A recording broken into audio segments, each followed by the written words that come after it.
ఇది బ్యూటిఫికేషన్ కాదు, లూటిఫికేషన్. 1,50,000 కోట్లలో మీరు 1,000 కోట్లు కమిషన్ల రూపంలో దండుకొని మీ కుర్చీని కాపాడుకునే ప్రయత్నం చేస్తున్నారు అనే భావనతో ఈ రాష్ట్ర ప్రజలు ఉన్నారు. అందుకే దయచేసి నేను కోరుతా ఉన్న ప్రభుత్వాన్ని, ముందు మీరు ప్రజలకు ఇచ్చిన హామీలు నెరవేర్చండి. మహిళలకు చెప్పినారు మీరు 2,500 ఇస్తామన్నారు, బడ్జెట్లో డబ్బులు పెట్టండి. మీరు చెప్పారు పెద్ద మనుషులకు 4,000 పెన్షన్ ఇస్తాం 100 రోజుల్లోని, డబ్బులు పెట్టండి. ఈరోజు మార్చ్ 6వ తారీఖు 5వ తారీఖు ఈ రోజు వరకు రైతు బంధు పడలేదు. కేసీఆర్ గారు ఉన్నప్పుడు డిసెంబర్లో రైతు బంధు పడేది. ఇవాళ ఇప్పటి వరకు మరి రైతు బంధు పడ్డ పరిస్థితి లేదు. అది ప్రతిపక్షంలో ఉన్నప్పుడేమో ఇదే రేవంత్ రెడ్డి గారు ఆ రోజు ఎన్ని మాటలు చెప్పినారో ఒకసారి గుర్తు తెచ్చుకోండి. అయ్యప్ప సొసైటీలో కొన్ని నిర్మాణాలు ఆనాడు కొత్తగా వచ్చిన ప్రభుత్వం మరి కొన్ని డెమాలిషన్ చేస్తే ఇదే రేవంత్ రెడ్డి గారు మాట్లాడినారు.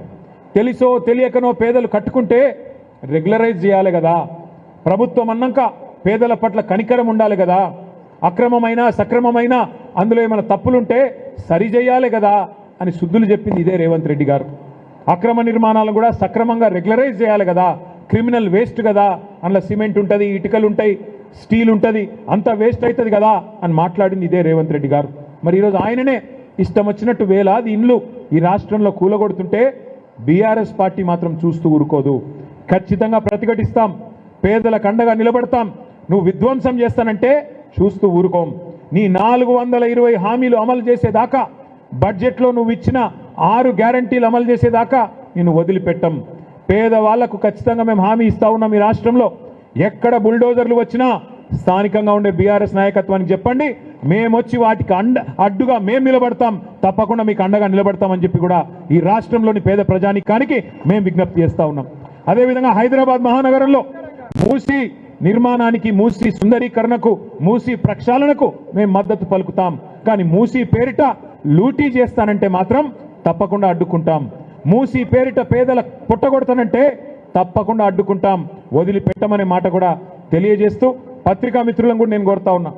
మొత్తం 100% సివరేజ్ ట్రీట్మెంట్ ప్లాంట్ నిర్మాణం చేసింది కేసీఆర్ ప్రభుత్వం.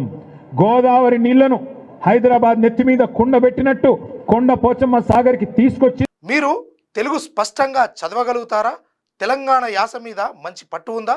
అయితే మీకోసం క్యూన్యూస్ ఒక మంచి అవకాశం కల్పిస్తుంది. ఇది ప్రత్యేకంగా విద్యార్థులు, గృహిణులు, వయసుతో సంబంధం లేకుండా ఎవరైనా సరే మీరు ఇంటి దగ్గర నుంచే పని చేసుకోవచ్చు. మీ వాయిస్తోనే ఇంట్లో ఉంటూనే మంచి ఆదాయం సంపాదించుకోవచ్చు. ఇంకెందుకు ఆలస్యం? వర్క్ ఫ్రమ్ హోమ్ కి ఇప్పుడే సంప్రదించండి.